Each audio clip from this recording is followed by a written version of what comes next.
website, where you can see are listed,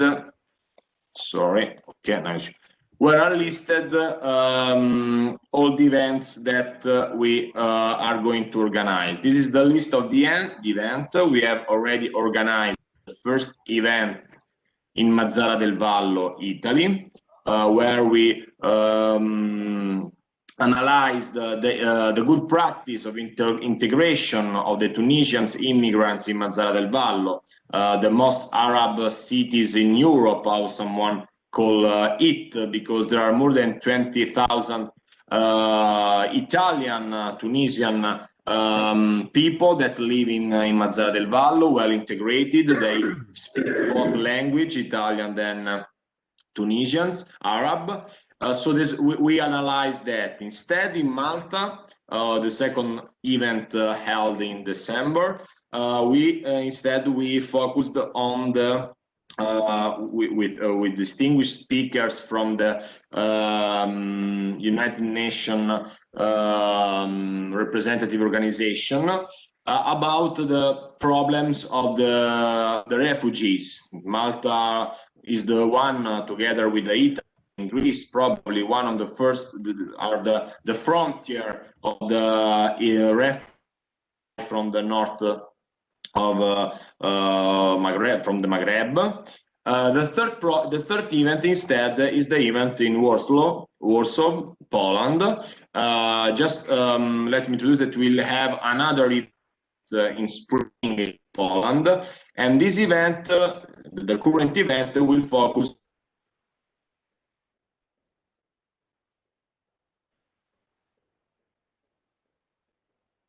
practices are really interesting.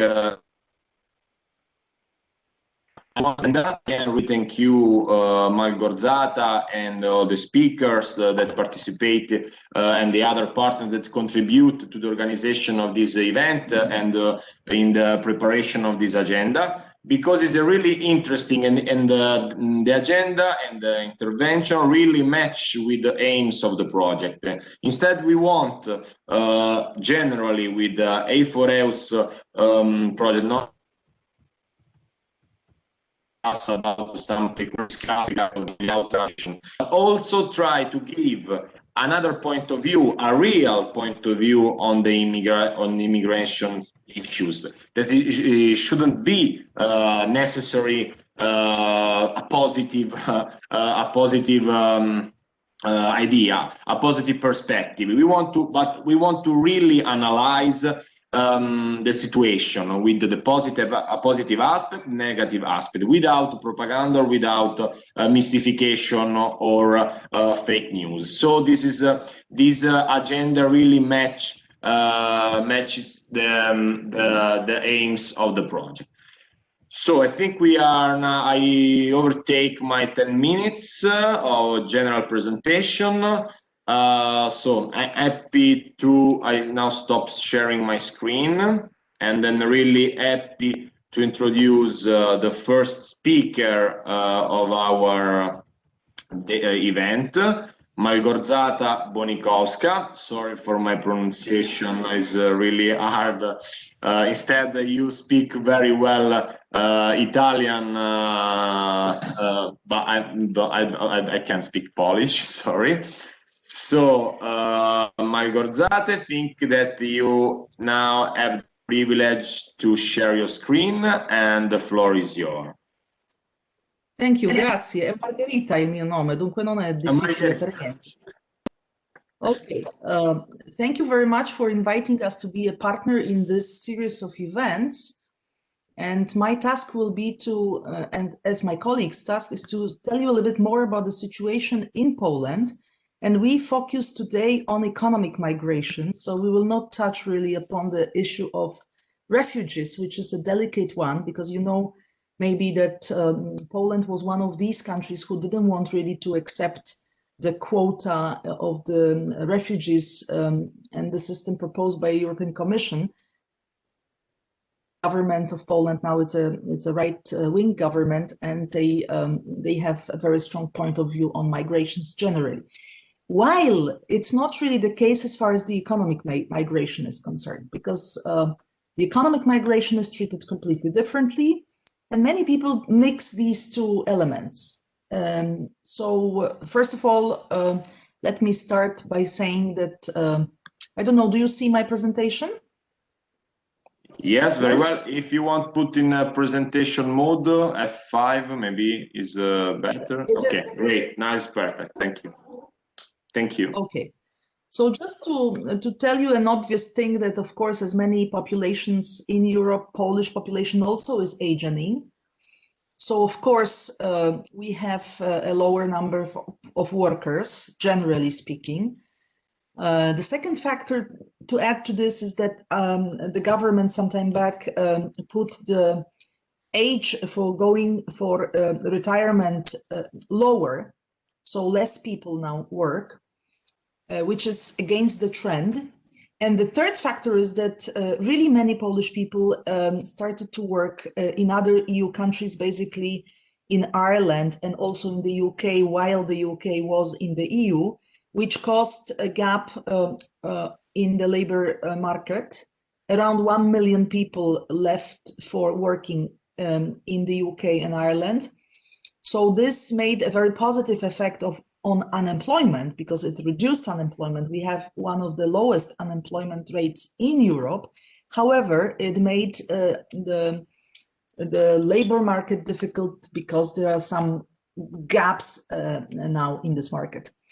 I believe my colleagues will tell you more about that.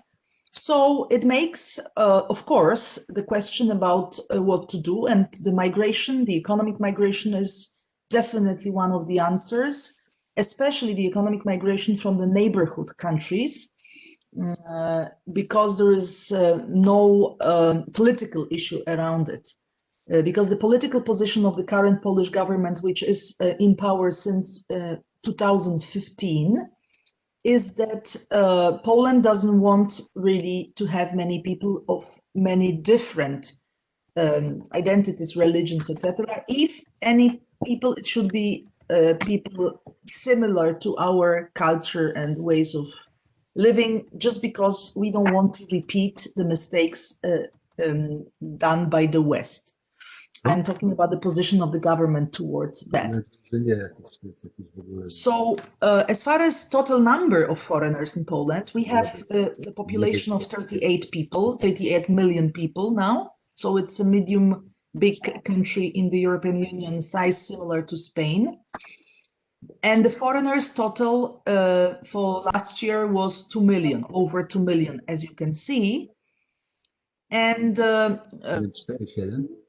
we consider, looking at the figures, that Poland is one of the most, maybe not the most, but one of the most popular countries in the European Union for the foreigners, for those who come from outside the EU.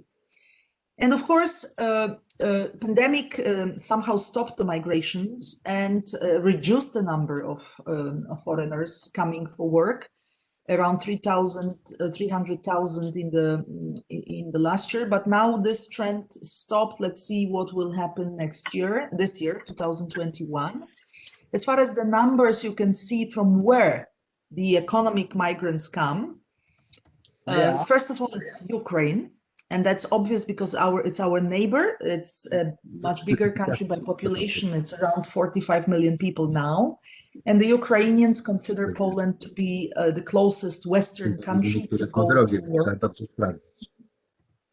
So it's over 1 million. It's 1,300,000. The numbers can now be slightly different, but not very much different, because these are the numbers from the beginning of 2020. Then the second place is Belarus, and you can see that the number is really much lower, but it's also because of the population of Belarus, which is much lower. So it's 100,000. The same thing. It's a neighborhood. It's a country with whom Poland feels very much connected. As far as with Ukraine, the language is very similar. There is no really other barrier than just the obstacles because of the visas. With Ukrainians, we have no visa regime as far as tourism, but of course for work, we need business visas and employment visas, the same with Belarus. Then we have Germany. Germany is our neighbor as well, so 77,000 people. It's obvious that Poles go to Germany, but it turns out that also Germans come to Poland for work, not too much, but still it's an important number. And then the other countries, you can see Moldova, Russia, but also India, Vietnam, Turkey, China.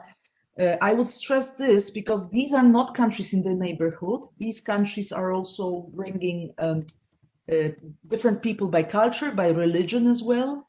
So these numbers are much higher than earlier, but still we have here issues concerning visas. I believe my colleague Zbigniew will tell you more about that. As far as immigrants in Poland,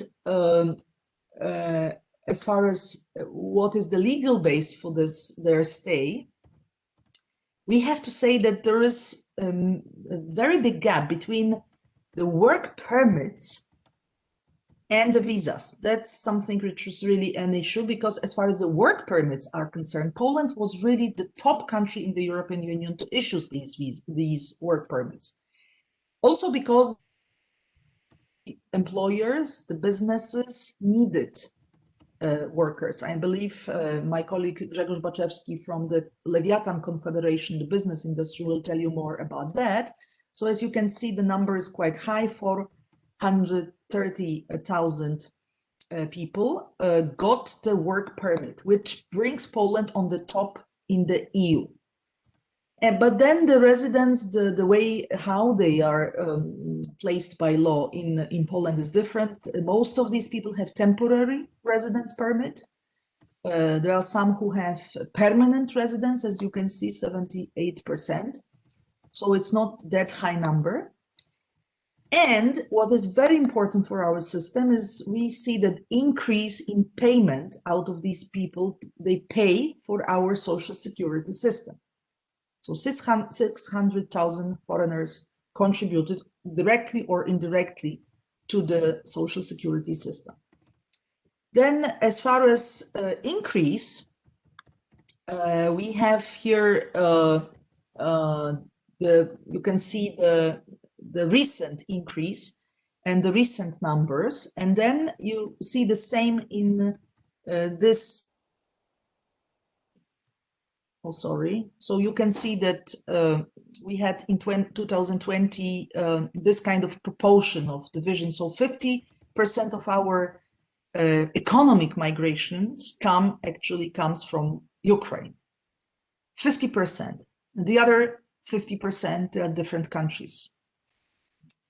And then this increase in 2019 was, you can see that still the most of the new people who take work, who want to work and decide to work in Poland come from Ukraine. And then also there is still an increase of workers from Belarus, Georgia, India. So that's not just a fixed figure. This figure means that there are more people who come. And even from the UK, I don't have statistics for 2020 yet, and definitely pandemic will influence these figures. But as of now, before the pandemic, the increase was noted. And this you can see the same in form of the graph. You can compare it with the other years. 2019 was an increase in total of 50,000, but that's a trend observed constantly in recent years. Around 50,000 every year is more of the employees of workers from abroad. And as far as the age group and the place where they go, we can also see interesting statistics. We have more than 50% of these people who are young, in the age group of 20 up to 39. So half of the employees from outside outside Poland would be young people. 26% it's the age of 40 up to 59, and 12 will be below 20. So 20 up to 39, that's the major age group. And the places in Poland where they go, it's also quite obvious. We have 4 provinces of Poland where they mostly work. Mazowsze is a place where Warsaw is located, so it's a capital and surrounding. Then Małopolska is Kraków, also very well-known Polish city, maybe the most popular for tourism, but also for work. Śląsk is south of Poland. It's the region of mining. Katowice is a major city, and Wielkopolska is the west, the region closest to Germany, where we have Poznań as a local hub, also a typical business destination in Poland. So it's quite logical that the highest numbers of foreigners working in Poland are there. And finally, some COVID regulations. Of course, in March, we had a first lockdown, total. Poland was closed, so it affected, of course, However, the government decided to do some prolongation of stay and work permits, the same also for students' visas. But in the same time, there was a severe restrictions for new visas, not only Schengen visa, typical for tourism, but also business and employment visas. And we'll see the situation now. As far as I know, especially for people from Asia, still business visa, employment visa are not issued. And to sum up, the most important message would be that, of course, pandemic influences the labor market in Poland. However, because of this gap, Poland cannot afford not to have foreigners working in Poland. Of course, in the time of pandemic, there is a better chance to control maybe, and also, there are different elements which influence now the labor market. We have economic crisis. We have problems in the companies. We have many people who are fired. We have also some companies who go under bankruptcy. I believe Grzegorz Baczewski will tell you more about that. So we cannot yet say what will be the total summary of this period. However, we know that Poland would like to somehow keep this leading position in the economic migration because of the gap in the labor market.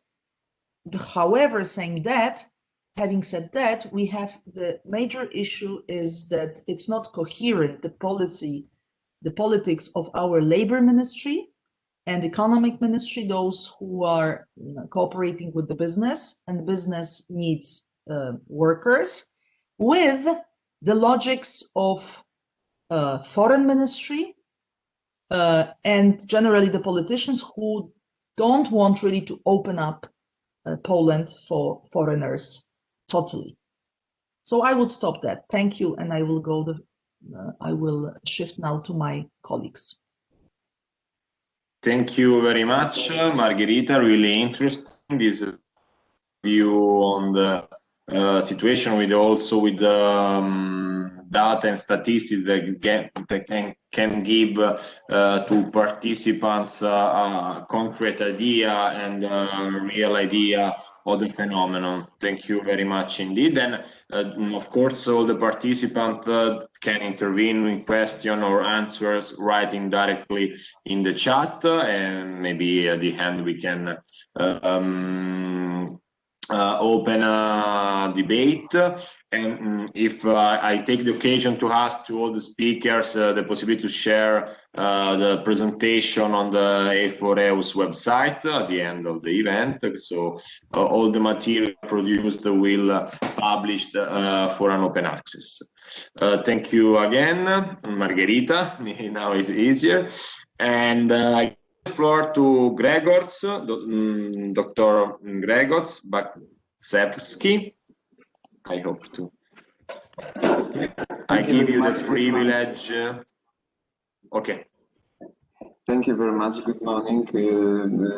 It's very difficult name to pronounce for foreigners. So sorry for that. Usually people call me Greg simply, because Grzegorz is really challenging.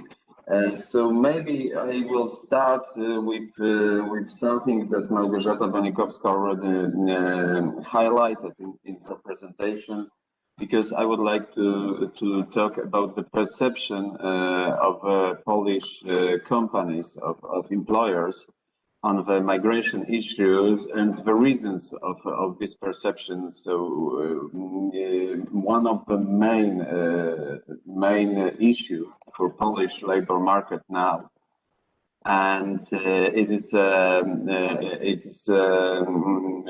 stable, I would like to say, problem is a gap on the labor market that is caused by the population aging, so the demographic trends that cause the gap yearly of about 100,000 labor market potential participants are leaving labor market or are not entering labor market due to the aging process.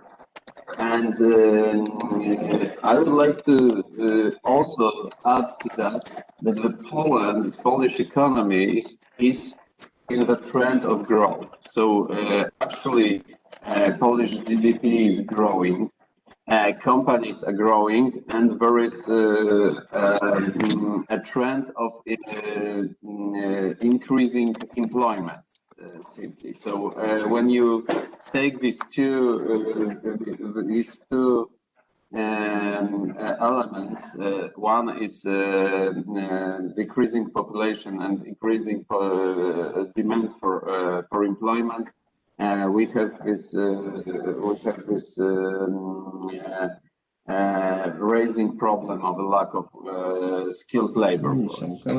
And when you look at the data, I have recent data. It's from December and November this year 2020. So very recent. The lack of skilled labor force is a barrier for development of companies. 30% companies from manufacturing sector, 35% in construction. Actually, Polish construction sector is heavily dependent on foreigners. In health sector, it was 30%. And actually, I would like to stress that the data I present is from the period of actually COVID crisis. So it's a kind of outlier, because when we looked at the data in the recent years, for example, Confederation Leviathan was performing such kind of research on what are the main barriers for the development of business in Poland. Lack of a skilled labor force was number one issue for companies in Poland. So actually, we can see that on the one hand we have a problem with a lack of a skilled labor force, and on the other hand, there are no political answer to that issue other than the migration, because there is no political will to increase legal pension age, to reconciliation of education and paid job. We don't have a real program of attracting Polish migrants to come back from migration from UK or Ireland. Actually, we cannot see mass returns from there. So the only solution is actually economic migration. And luckily for the Polish business, we have a neighbor for whom Poland is a very attractive labor market. When you look at the data, usually average wage in Ukraine is 3-4 times lower than in Poland. Occupational health and safety standards are much higher in Poland. Of course, there are some drawbacks. Migrants are rarely eligible to social transfer in Poland, but to get a job much better paid job than in Ukraine, it's very easy for Ukrainians and other migrants. But I will concentrate on Ukrainians because it's the biggest group of migration, and actually for public employers, one of the most attractive. And maybe we can elaborate on that in the debate. But now I would like to concentrate on just on showing the picture. So when you look at the contribution of the Ukrainians only to the Polish GDP, and there are research by National Bank of Poland, Polish Central Bank. So Ukrainians only contribute by half percentage point annually. Half percentage point annually to Polish growth in the years 2013-2017, and actually in the recent years this impact should be even higher, because there was more inflows of migration. So we can observe that this is migration is actually correct and very beneficial answer to the problem of labor force gap in the Polish labor market. It was already said that the age structure of migrant workers is also much more favorable than the domestic workforce, which makes this group of potential employees more attractive for employers. And of course, when you look at the educational background, on average, we can say that migrants are usually overqualified. So there is a visible brain waste for the Ukraine, and also a waste for the potential growth of Poland, because they are underemployed usually. And this may pose some challenges for the future, but generally we can say that the age structure and educational structure of economic migration is very attractive, favorable for Polish labor market. What is more, this group of employees is much more mobile, I would say flexible, when we sometimes say about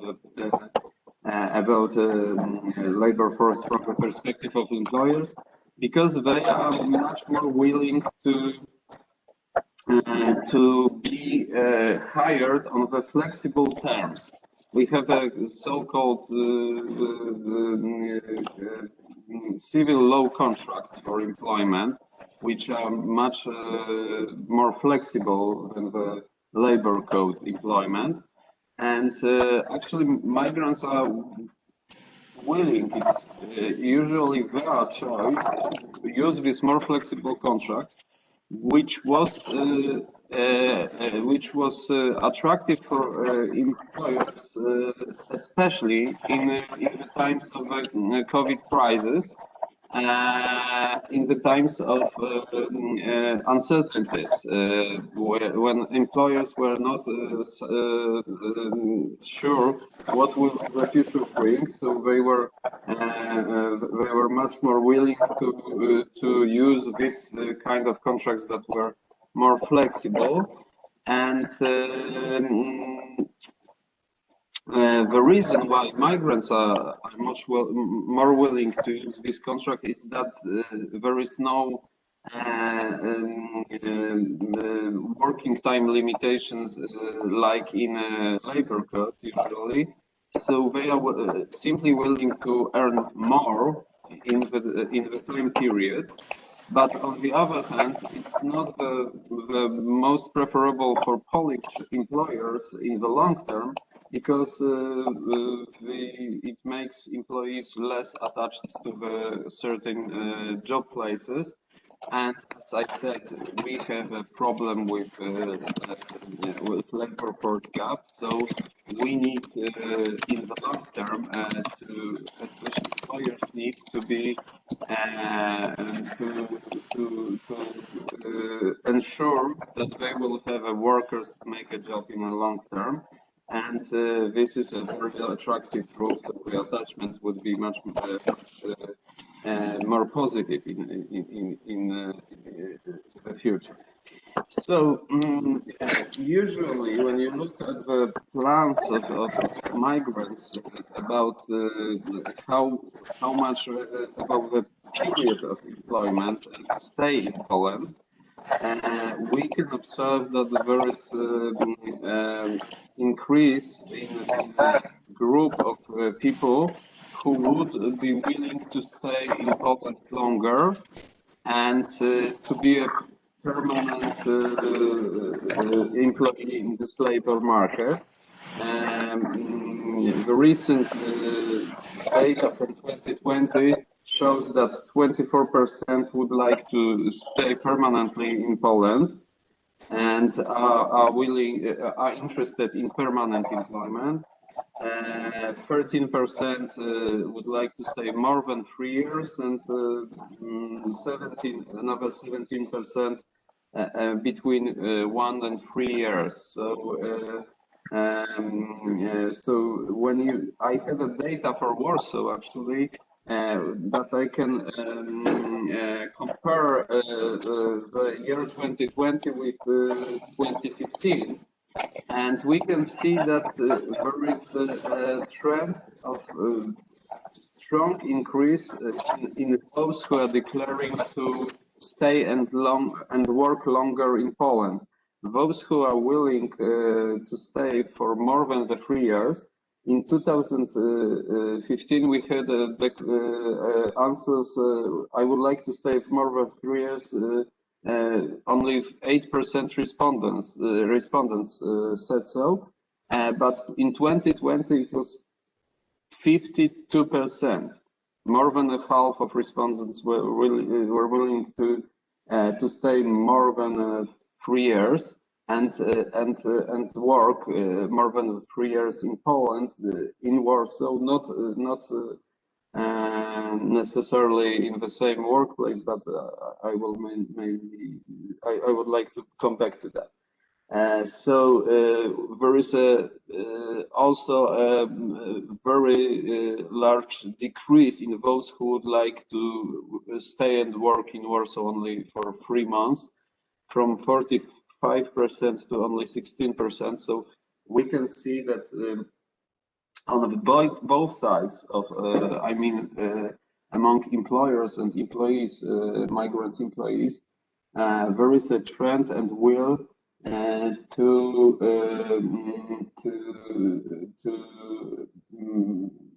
have a more permanent and more stable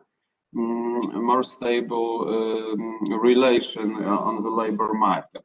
And now I would like to go to some challenges we have from the point of view of Polish employers when you look at the migration. So mainly the Polish migration is especially Ukrainian, but whole migration trends are seen as a very positive trend that answers correctly to the challenges we have on the labor market. And now we can say that the supply and demand on the labor market is more or less equal, complementary. What is important, the migrants are complementary to the labor demand, so they are, in other words, they are not really taking jobs that are taken by Poles. And when we as the Employers Association are very often in debates with trade unions, And actually, we can see, especially in Social Dialogue Council, this is a Polish social dialogue tripartite institution, we cannot see any, I wouldn't say hostile, but any negative opinion from the trade unions side on the migration to Poland. Because actually, we can say that wages are more or less equal for migrants and for Polish workers. Of course, it's difficult to compare because most of the jobs taken by migrant workers are not are jobs that the Polish workers are not really interested in. Mainly, not all, of course, but on average, I would say. And there is no increase in unemployment, even though the inflow of migrant workers is very high. Małgorzata Bonikowska said that it's more than 2,600,000 in the labor market, where employment is on the level of 16 million people. Actually, for now, we can see this process as very positive. Of course, we have a turbulence on the labor market caused by the COVID crisis. What we cannot see it in actually in a labor market.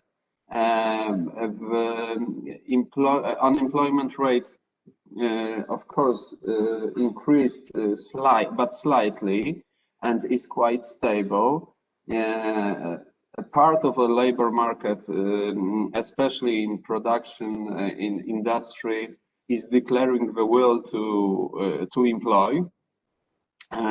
We cannot see any severe decrease in a level of wages. So we can say that this 2020, maybe the first half of 2021, is a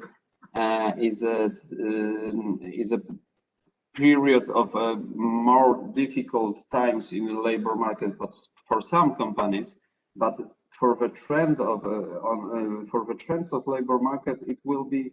It is quite obvious that we will need migrant workers in the future. And this is why there are some challenges for our labor market, for companies.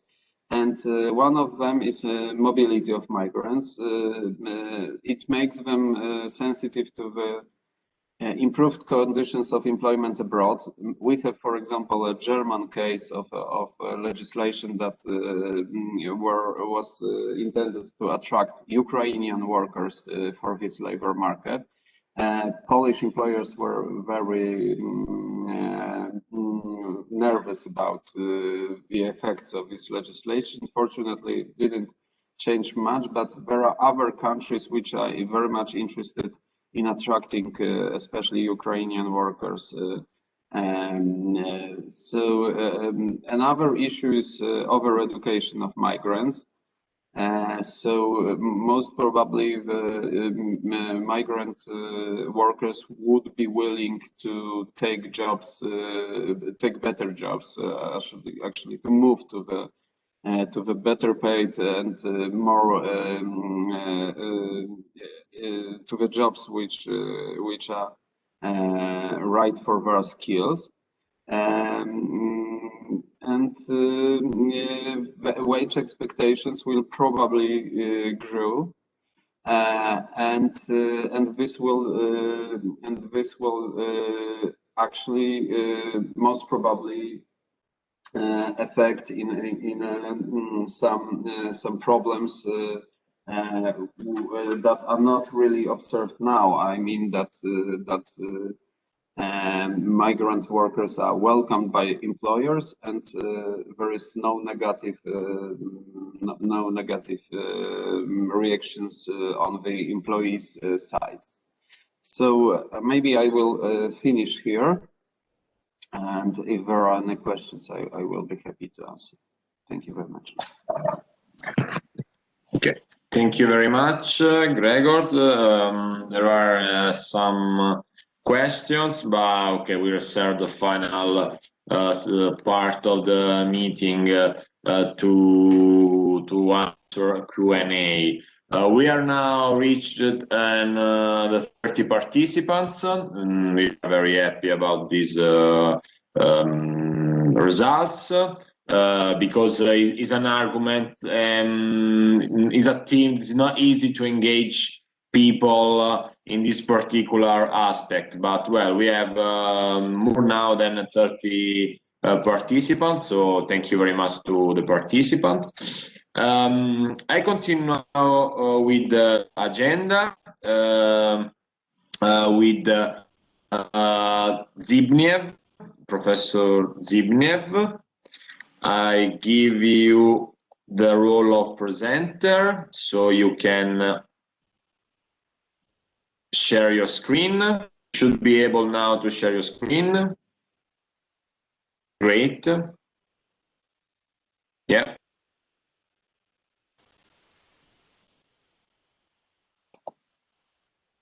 No, just a moment. Yeah. Oh, okay. I have a problem. Just a moment. Only F5, you can press F.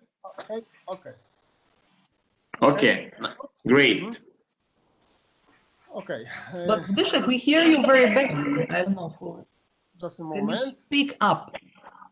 Okay. Thank you very much. Good morning. What would I like to tell you today? The first about the migration policy of the Polish government. Second, about the controversy surrounding migration between Poland and the European Union. And third, and how the pandemic affects the situation of migrants in Poland. The first point, as you already know, Poland is at the forefront of the European Union in terms of the number of economic migrants admitted. But successive governments have not had any well thought out migration strategy for at least 20 years. It is especially lacking in relation to immigrants from countries outside the EU, like Bangladesh, Nepal, or India. The Polish government is afraid that they will stay in Poland. Therefore, the main tool of government current policy are work permits issued for 6 months, which is to discourage economic migrants from settling in Poland for longer. On the other hand, Polish business organization, as said Grzegorz Baczewski, indicate that due to demographic reasons, there is a decline in workers in Poland, which is why the economy needs to supplement this deficit not only by extending work permits, but also by making it easier for migrants to settle in Poland. Just a moment.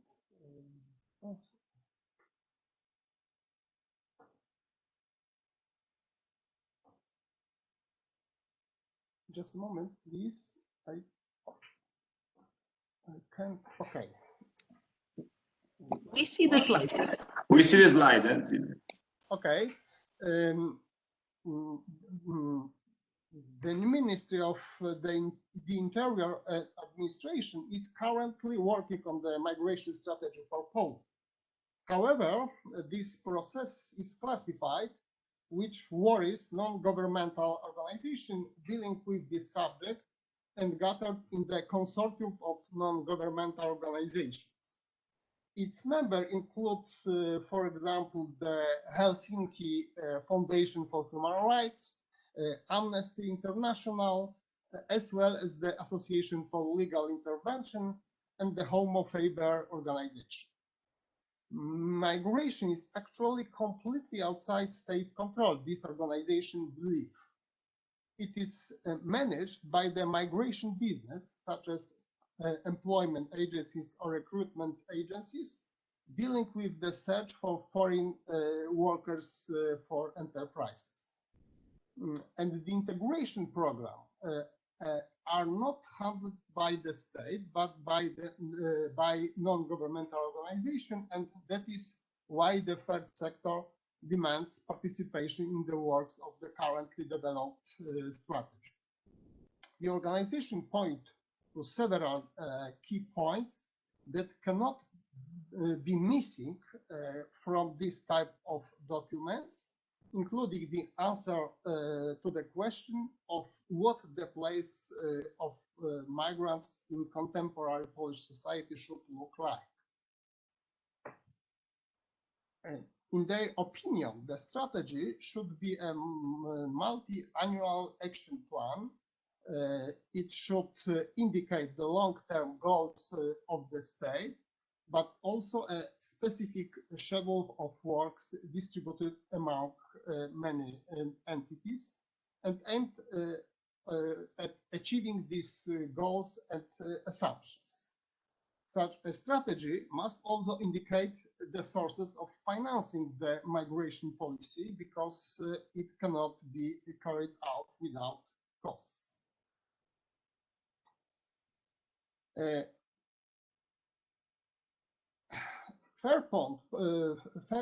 second point is about Poland EU controversy over migration. Practice has shown for years that the priority direction of the Polish government migration policy is to ensure the needs of the labor market and the economic situation. That is to maintain economic migration. I think that Zbigniew. Yeah. Probably you have internet connection problems, because we hear you very bad, but now it should be okay. Please. Yes. Okay. Zbyszek, just try to be closer to the mic, because your volume is very low, the voice. Yeah, okay, just a moment. Right. What? Okay. I try to repeat the last point. Practice has shown for years that the priority direction of the Polish government migration policy is to ensure the needs of the labor market and the economic situation. That is now maintain economic migration. That is why our government is constantly focusing on legal migration routes and talent attraction policies, as well as on regulating the work and stay of employees with high, medium, and low qualification. On the other hand, in relation to forced migration, the burden of political interest of the Polish authorities is directed in the opposite direction. The government is trying to prevent such immigration by restricting access to the asylum procedure. The main argument of the government are issues of internal security. With regard to the European Solidarity Mechanism, Poland and other Visegrad Group countries are against any relocation. The right answer to the so-called migration pressure is, in their opinion, strengthening the external borders, and the European Solidarity Mechanism should, in their opinion, consist in supporting the countries of origin or transit of people who want to get to Europe. Moreover, the Polish government believes that the generally unfavorable experiences with migrants from Western Europe are proof of the correctness of the policy adopted by it. And how the pandemic affects the situation of migrants in Poland. The COVID-19 pandemic has significantly changed the situation of economic migrants in our country. The closing of limitation of the activities of companies particularly affected those employees from abroad who were employed in service sector, such as trade, hotel industry, events, gastronomy, and tourism. It was these industries that largely used the work of foreigners, and due to the pandemic, the demand for their work decreased significantly. Io per disgrazia, tra l'altro, oggi c'ho Research, due online.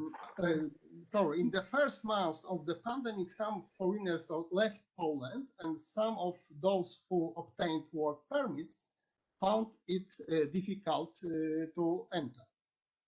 Research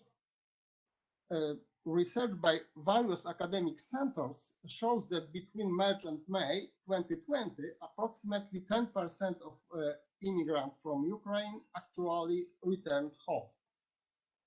However,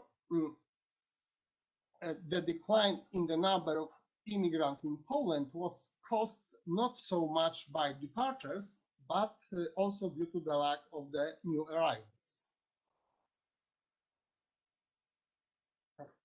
Just a moment. A characteristic feature of short-term immigration prevailing in Poland is its circular character. Migrants live in a limbo between their country of origin and the country where they work. Therefore, the main reason for the decrease in their number was initially the inability to return to Poland, and later difficulties in entering Poland from Ukraine, including the obligation to quarantine. On the other hand, data from the beginning of the holiday period show that the number of immigrants coming to Poland has increased again. For example, the number of foreigners paying health insurance contributions increased by 20,000 in July 2020. And it was the first such increase since February 2020, the month before the economy got stuck in the COVID-19 pandemic. After the pandemic, the demand for employment by immigrants in Poland should return to its previous level, and it will grow over time due to the unfavorable demographic trends. The spread of remote work forecast after the pandemic will hardly affect the professions in which most immigrants work in Poland and in Western Europe too, as personal services and simple jobs. Thank you for your attention. Thank you very much indeed. Thank you for your presentation. Here we have one question, but I think that we can reserve all the questions to the part. I'm happy now to introduce Katarzyna, that I think she's connected through, I don't see her in the list of panelists. Yes, but can you hear me now? Yeah, I can hear you. I can hear you, and I can, if you share for you the presentation that you sent me, since this technical problem. Wait, let me give me a second to presentation.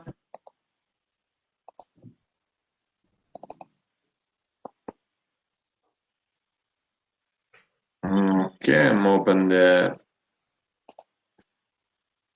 presentation.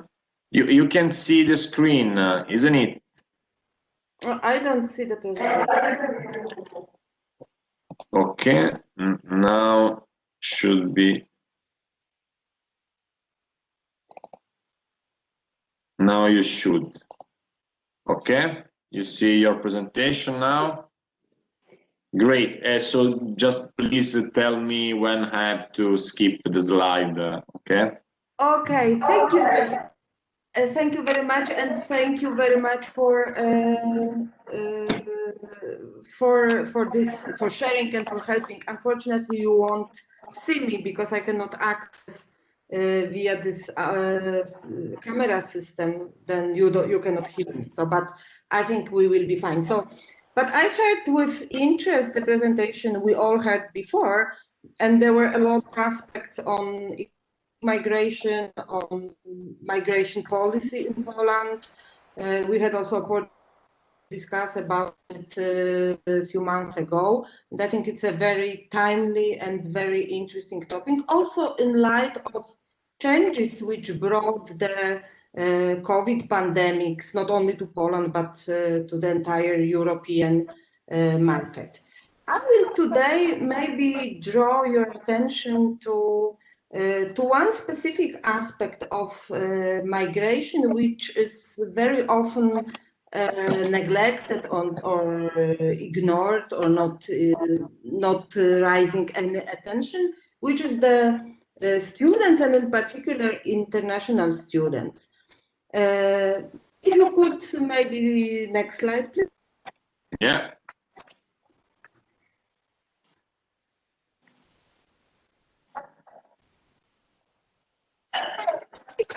What we actually have already talked about is that the Polish market in the recent year has become very specific. You mentioned already that it underwent a big transformation from employers to employee market. It was the result of shortage of employees and also growing competitions for new workers, and what is connected with this competition is also rising cost of labor and also growing cost for private sector, for companies. And in the context of students, and in particular of international students, an important aspect is shrinking pool of skilled workers. For everyone who observed the Polish labor market, you know that that over the last year, after joining the European Union in 2004, we observed the constant outflow of skilled workforce mostly to other European Union countries. So this is also one of the biggest challenge, which I believe that the issue of engaging more students and international students can partly solve. And of course, what we discussed it in an abstract context because now we are in a moment of suspension. We don't know how the market will look like after the pandemic. So we have to somehow connect elements from the pre-pandemic world and then guess what will happen afterwards. So next slide, please. And a few weeks ago, we published in Poland, the Statistical Office of the Republic of Poland published an interesting report about students and about international students in Poland. And what is interesting is the constant growth in number of international students in Poland. So annually, or in 2019, we had almost 100,000 international students. So the exact number is 82.2 thousand international students in Poland, and it's almost 7% of all students in Poland. Maybe for countries like Italy or other European countries, UK, Germany, is not a very substantial number, but for Polish conditions,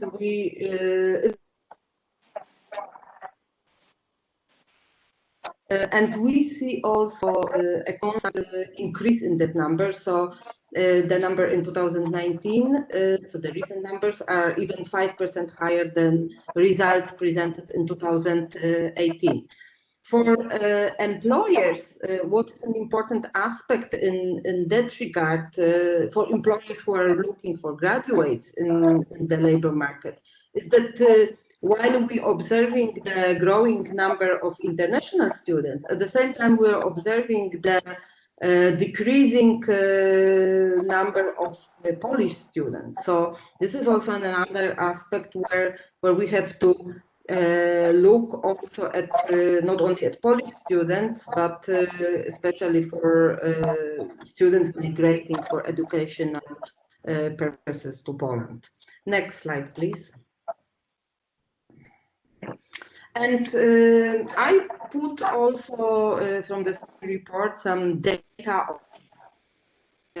on how the students and graduates divide institutions. This, of course, we have this the division in Poland between public and public higher education institutions, meaning public universities and private higher education institutions, simplifying it, private universities, but and we have different type of higher education institutions depending on the entity which supervises the school. But putting it more simple, we have again general universities, but we have also medical school, military school, etc. And if you look, when you look at these numbers, interesting point is that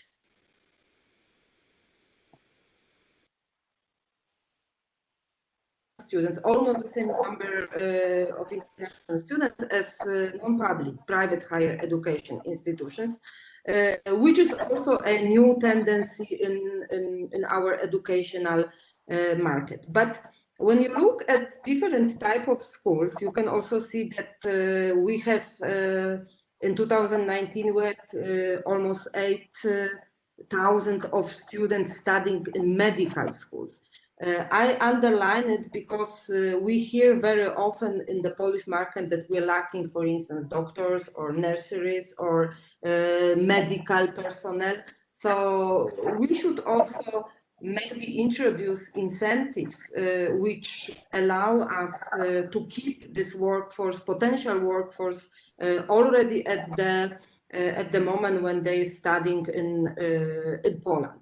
And similarly, we have also like a public economic universities. So this is something we could also consider while analyzing the shortages in the labor market. Next slide, please. And while employers can analyze the structure of students markets as potential workforce market, we can interesting data. We can see also a division. In field division, right? So then you have education, arts and humanities, and if you compare it with labor market needs, you have already mentioned about where is the biggest shortage of workforce in the labor market. Of course, it is like technology, manufacturing, and construction. In 2019, there was 1,221 graduates, international graduates, because I'm putting only international students here. So the same thing, it's the health system, services.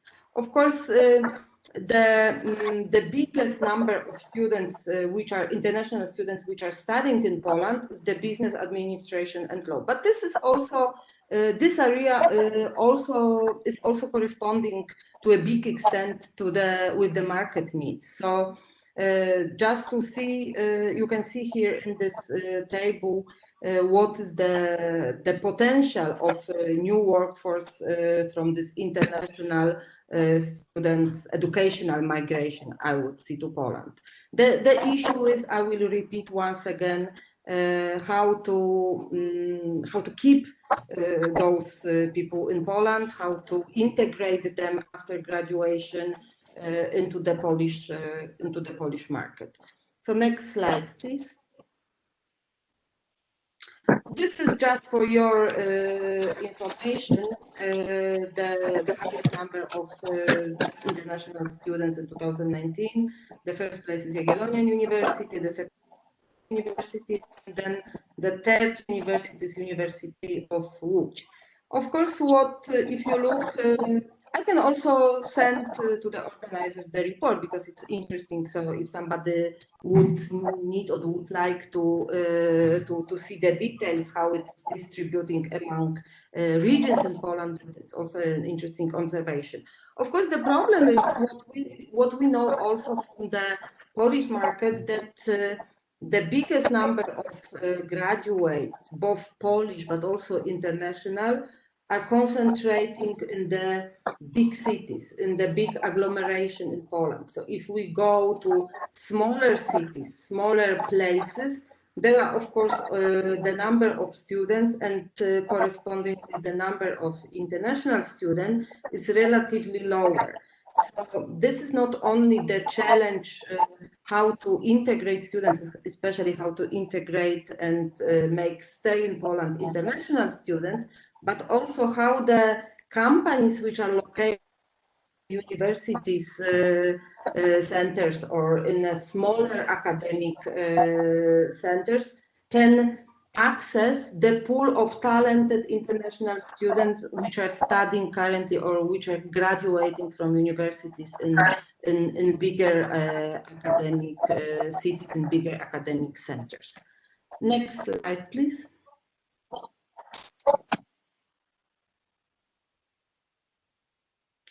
And for your interest also, it's not surprisingly that the biggest number of international students is coming from Europe, which is a good news. Of course, Europe, I mean, it's not only the European Union, it's Europe, which includes also Belarus, Ukraine, Turkey, and Russia, and this eastern and southern part of Europe. So it's geographical Europe, not the European Union. But of course, there are students also from the European Union.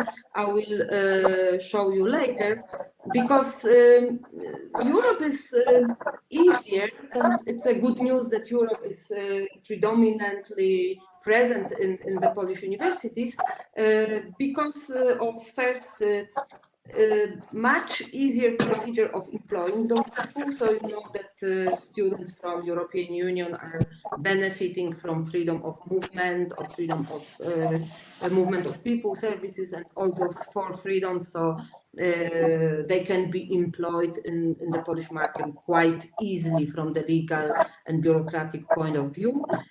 But also what Polish employers are often also indicating, this is also the cultural similarity. So those groups are more willing to stay in Poland, and also they're also better integrating or better living in the Polish conditions and in the Polish context. But you can also see the numbers, so this is quite a high number of students also from Asia and from North and Central America as well, less from South Africa, and we had traditionally also quite a high number of students from Africa. So next slide.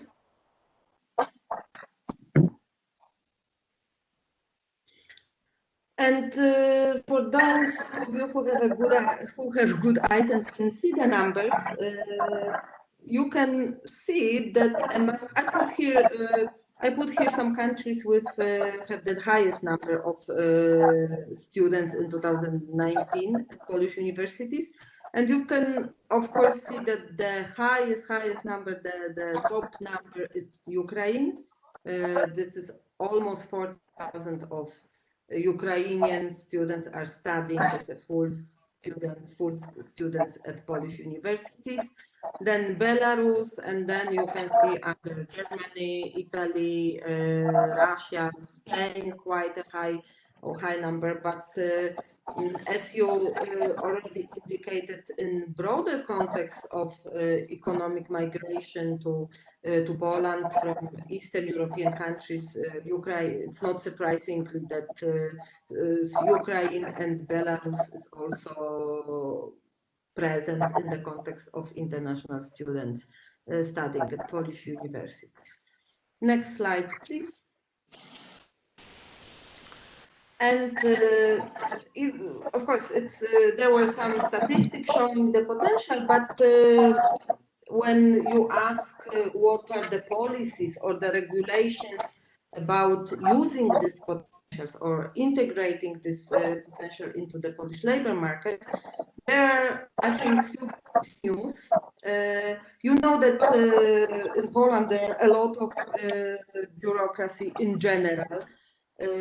I mean, I think it's maybe Poland. I would say from my own experience, Poland is not an exception in that regard. But usually, employing a person from abroad is a difficult and very bureaucratic process. In the context of international students, both European and EU and non-EU students are allowed to work in Poland in general, and they don't need working permit.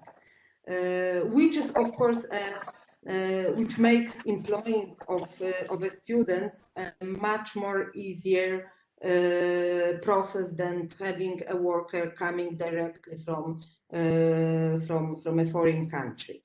The only thing is that the only conditions is that students these regulations introduced to relax a little bit the labor market in Poland applies only to full-time studies.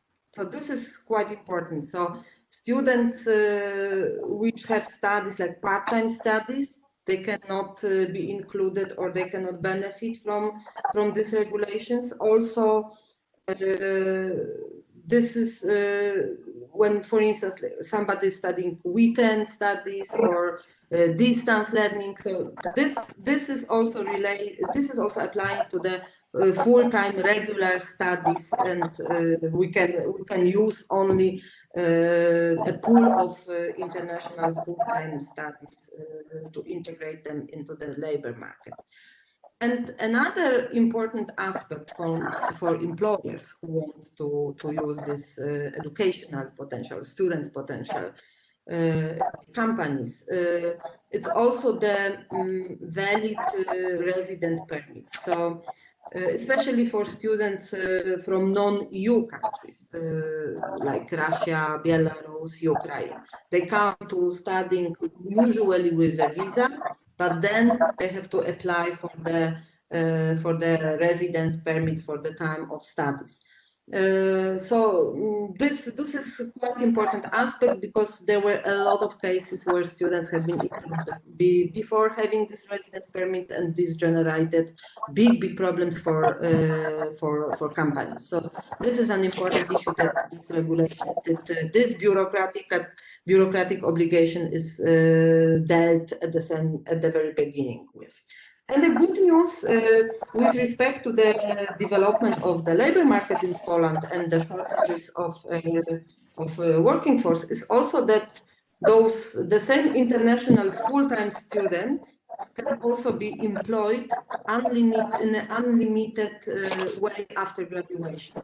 So the good news for students and the good news for employers, it's that if there is a will on both sides, so they can work after finishing their studies in Poland for an unlimited time without any need for additional working permits for that work. Next slide, please. And I put here some issues which might be, useful both for students and also for employers, or also for policy makers. When you look at students' labor market, it's very well developed. I can tell you from my own experience at SGH Warsaw School of Economics, most of our students, mostly Polish students, are starting their work during the studies, which is of course easier than after graduation to stay in the company when they in which they work already during their students at the SGH Warsaw School of Economics. But what I'm observing is that when we have also very well developed programs of career center, career planning, and also career days where we invite companies. We work with private business to make these channels of employment for students more efficient and fast. I think not only SGA, but a lot of Polish universities and business schools are doing this. But this is less designed for also for international students. I think a lot of companies are focusing on Polish students and they don't address specifically the group of international students. And of course, because they live in Poland mostly temporarily, they have very often families, friends or girlfriends in abroad, which they need to bring if they want to stay after graduation in Poland. So they need additional documents if they want to live forever for a longer time after graduation in Poland and work in Poland. So I think companies could also prepare a better offer which is better addressed also to the needs of international students. At the same time, also universities can design the career fairs or career days at schools to integrate more and to present more also this international students potential to companies. And the last point is of course COVID-19. I mean, all I have said made big sense before the pandemics. We're looking forward to what will happen after pandemic, how many companies will deeply suffer from the pandemics and will reduce the both productions and also the demand for new workers. And I think this will decide on how to address also the new potential group of young employees and how to integrate them in the market. I think to sum up, one sentence, here at least we have a good news. The state regulations in Poland truly address the need to facilitate the integration international students into the Polish market. I think it could be good when companies also know about it, are better aware of this potential and make use out of it. So thank you very much.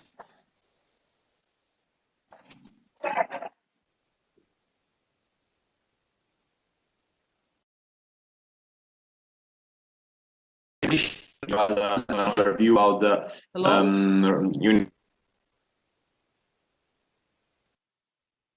Hello? Hello? Yes, sir. We don't hear you. Yes. Hello? You don't hear me now? Can you hear me? No, now it's okay. Fine. I didn't hear. Yes. Okay. So it was thank you for presentation. As an accurate overview in university students in Poland with data that are really useful, and I repeat that all the material produced and displayed will be updated on our access. Well, now according with the agenda, we should have concluded our interventions. I don't know if Margherita won't add something. Otherwise, we have some questions from the public. Okay. Yes, I think we can go to questions. There is no. Okay, thank you. We are perfect in time. So thank you again for the speakers to be here and to add to took the correct amount of time.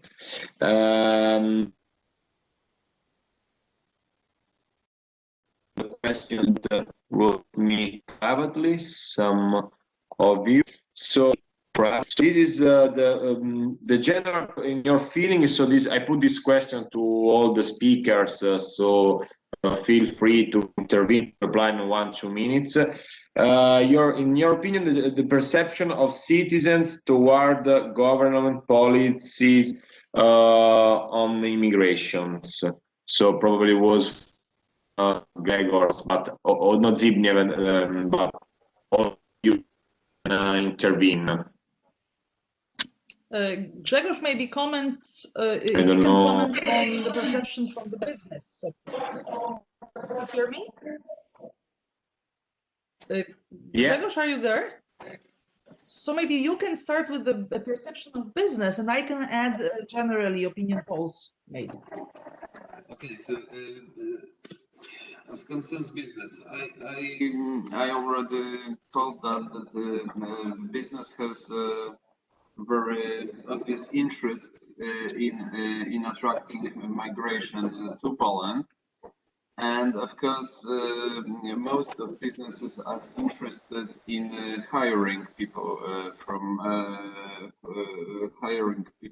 migrating workforce.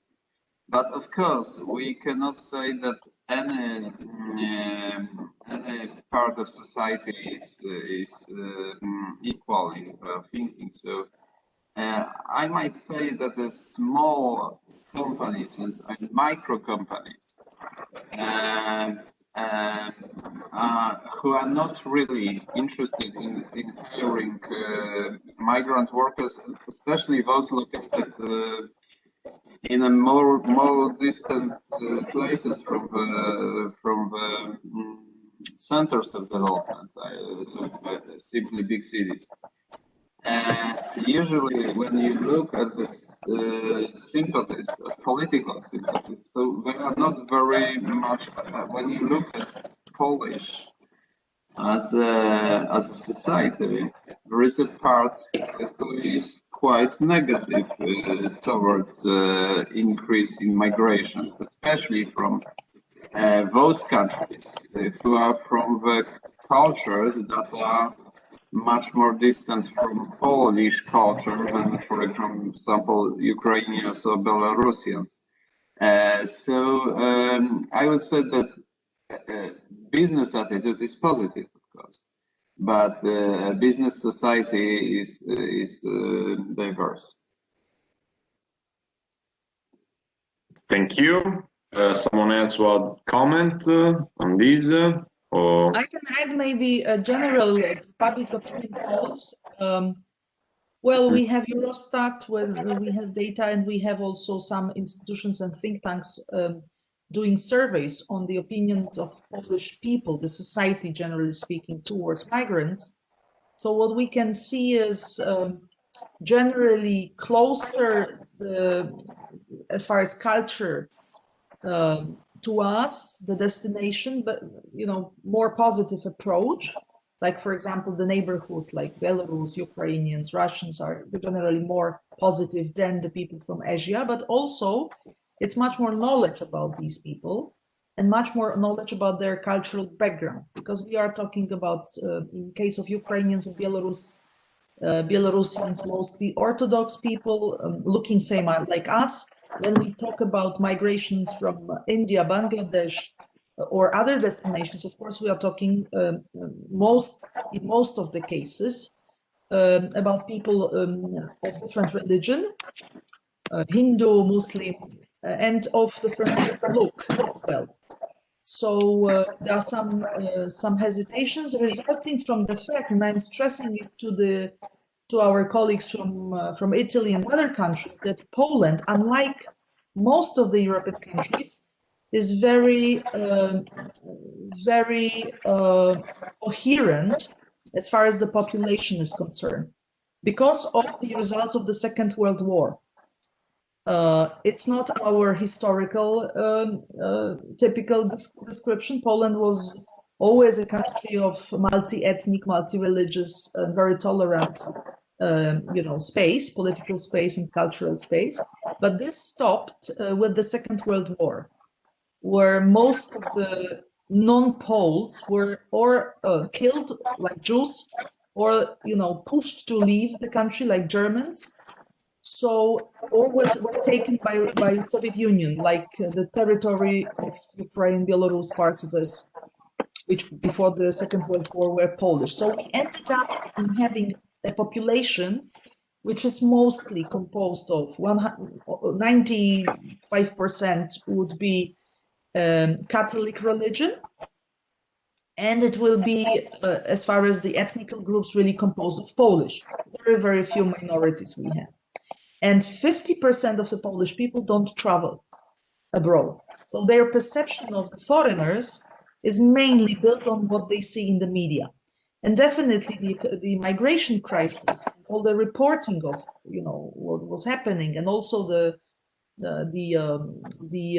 problem with terrorism internally in Europe, the cases in France, in the UK, in Germany, built a perception that it can be a problem if the migrants come from far away, especially when they are Muslims. Okay.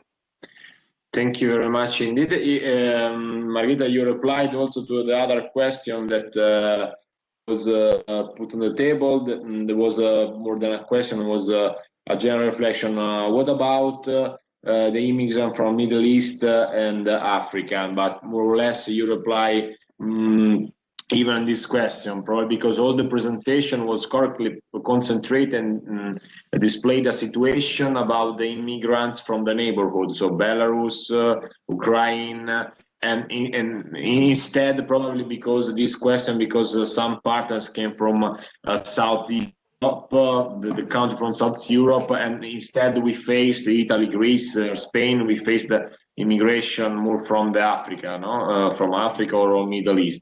So you more or less replied also to the other questions. But I don't know if just to add to this, that of course it's a consequence of geography. Like in your case, migrants come from the neighborhood. So in your case, is a yeah, of course, yes, sir. In our case, it's eastern border. So of course. That's one factor. Second factor is bonding we have with Ukrainians and Belarus. It's very similar, really, language and also common past. So that's the second factor. But in the same time, please, I would stress that we have many employees coming from Asia and Middle East, as I was showing by numbers. So this wasn't the case so much earlier, but now because of the problem, especially in construction sector, Grzegorz was saying about it, the Polish labor market had to open up for people, especially from South and Southeast Asia. Okay. Else one comments. Zbigniew probably has a problem, a very bad connection. I don't see any other question from the public. Don't know if you want to add something else. Otherwise, we are more or less on time. We're more than 1 hour and a half of meeting that we know that virtually is very hard to maintain high attention and the participation. Sometimes it's difficult also in online is a strong is a challenge to maintain a high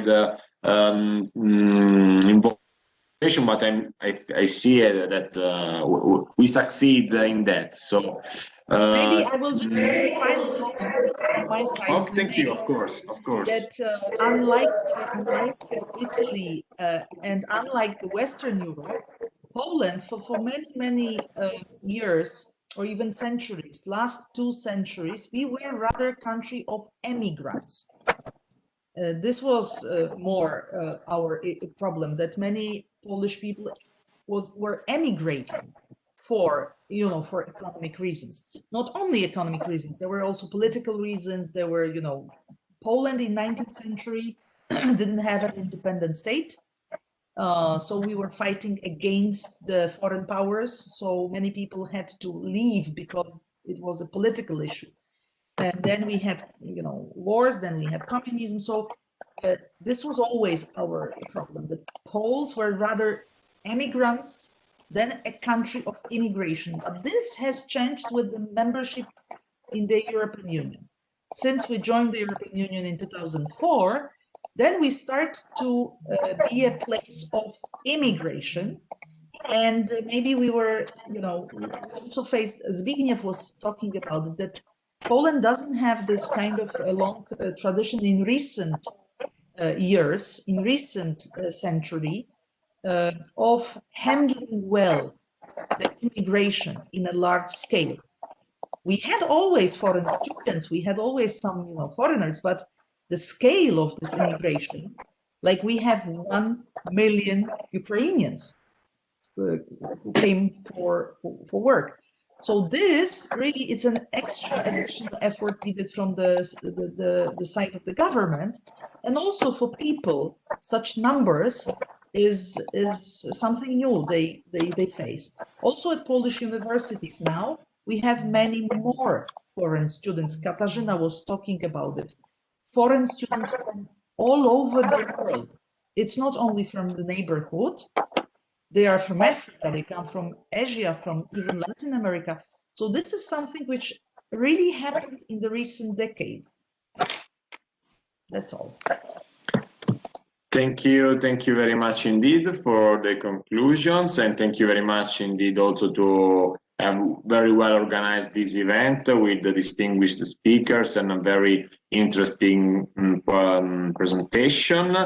I'm now just share for the agenda of the event. You can see.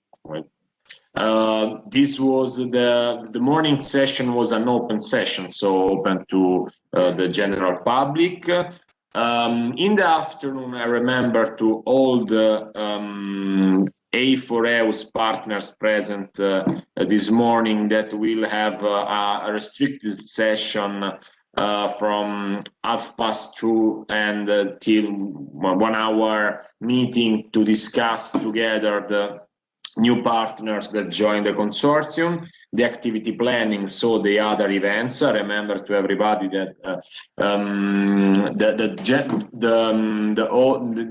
total number of events is 14, so one. Then status of the heart of the project, and then we'll debate all the technical, administrative aspects that that can emerge during the. Thank you very much indeed again. For the A4EU's partners, we'll see in the afternoon for just a 1 hour meeting. And really, again, I really thanks to the Polish partner and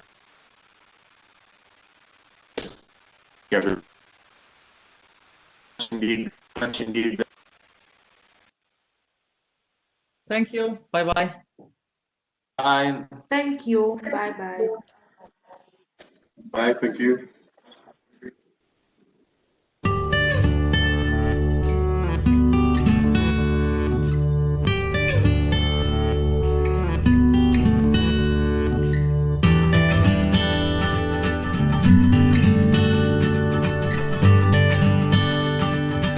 Thank you.